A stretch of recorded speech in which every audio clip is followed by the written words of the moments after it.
everyone, I'm Kelly Marie and welcome to an episode of Stir the Pot where I invite a special guest over for a yummy Hotpot dinner. Today, I'm joined by the wonderfully talented Kelly Marie Tran. Kelly first took the galaxy by storm, starting in Star Wars The Last Jedi and The Rise of the Skywalker.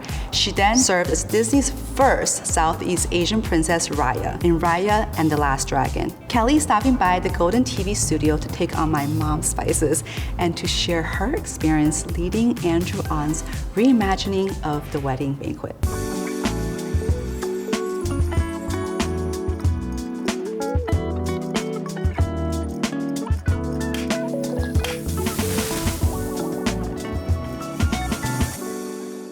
Have you always known you want to be an actress? I think I knew at a very young age, and I was like too scared to pursue it for a really long time. My parents were not ever exposed to individuals who made a living doing art. Yeah. Therefore, they didn't support my desire to do that. Lacked confidence in myself, and I don't know if that's from the way I was raised or just the idea that there were just not that many people who looked like me doing the thing I wanted to do. How did you get involved in this project? I auditioned, and then I sent in a self-tape, and then I had like a 45-minute callback. The story resonated a lot because it has a lot of themes about found family and about creating a community around you when you might not be from a family that accepts you for who you are. I met Lily Gladstone the first day we were shooting, but Andrew did this wonderful thing where he put us in a room and he was like, okay, you're gonna create a secret for yourselves as a couple that you know that you'll never tell me. It was a really cool way to have a deep conversation and sort of build rapport immediately. So even though we didn't have a chemistry read, it was like immediate trust. Your character, Angela, had also had a little complicated relationship with your mom as well, right? They're from a different culture. Like, I think there were a lot of moments growing up where I felt like I couldn't be myself. I think that in the film, May shows her love by becoming this activist for the LGBTQIA+ community. And yet there's still no real communication between May and Angela regarding May's inability to support Angela when she first came out to her. So I'm gonna give you can dump half in there. You can Dump do yourself. half? And this is our level 1. I'm just gonna raw dog this sauce. Look, you know what, I'm gonna do it with you too.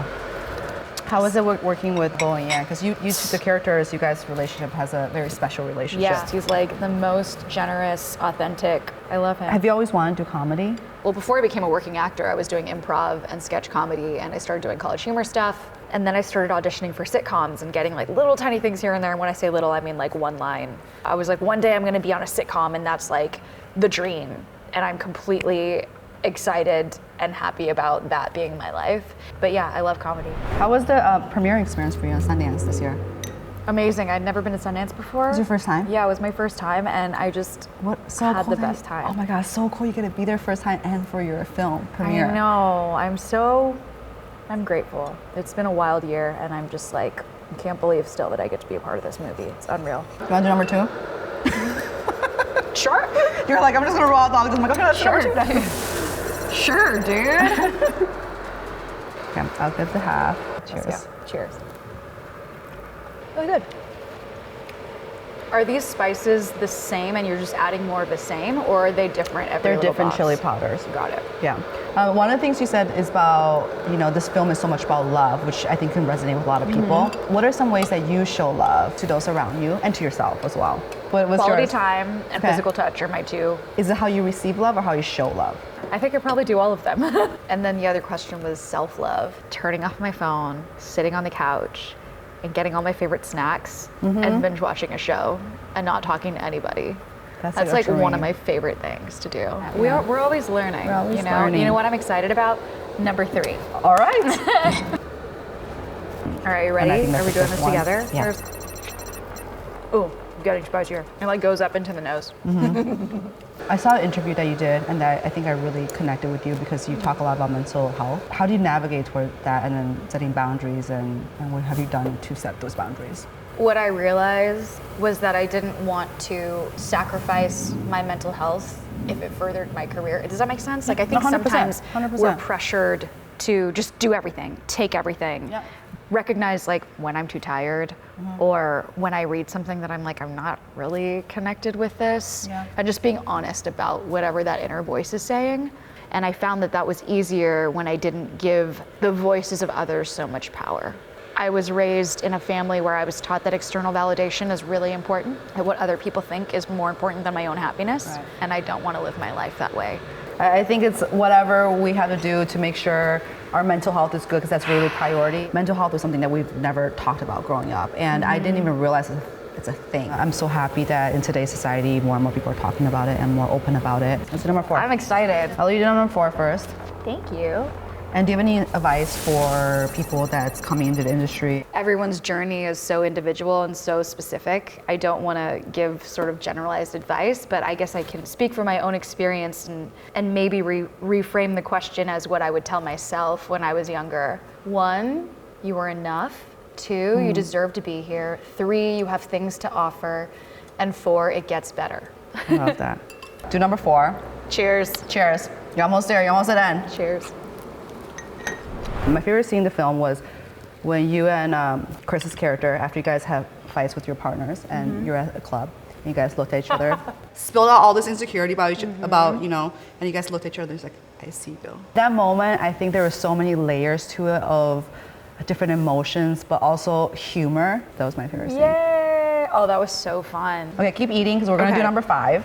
Cool. And then I don't want you to go home hungry. I gotta find that squash. Okay, let's try number 5. All right, I'm ready to cry. Cool. Let's see. Good luck. Cheers. Yeah, R.I.P.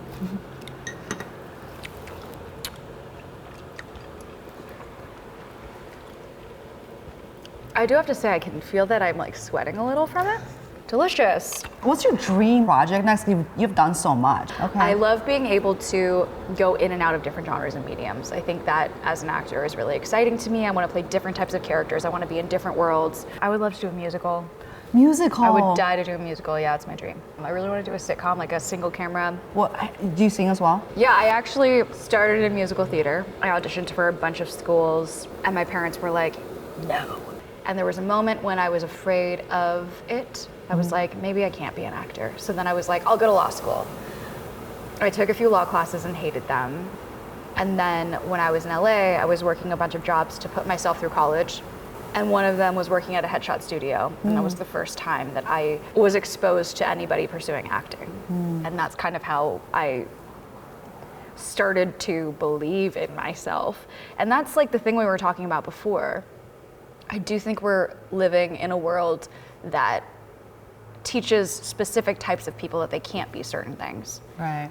I was so far away from even believing that I could pursue acting in my late teens, early 20s, that it took me years of exposure being around people that were actually doing it to recognize that maybe I could.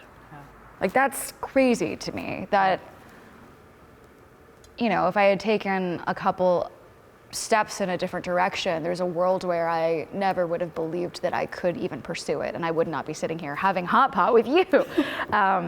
But the fact that you're here talking about it and you're so vocal about it, somebody watching this or the other interviews you do will get inspired and like might be the reason why they follow their dreams.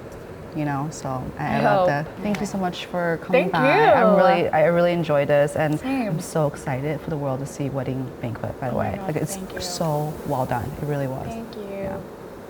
So, this is the best. Right.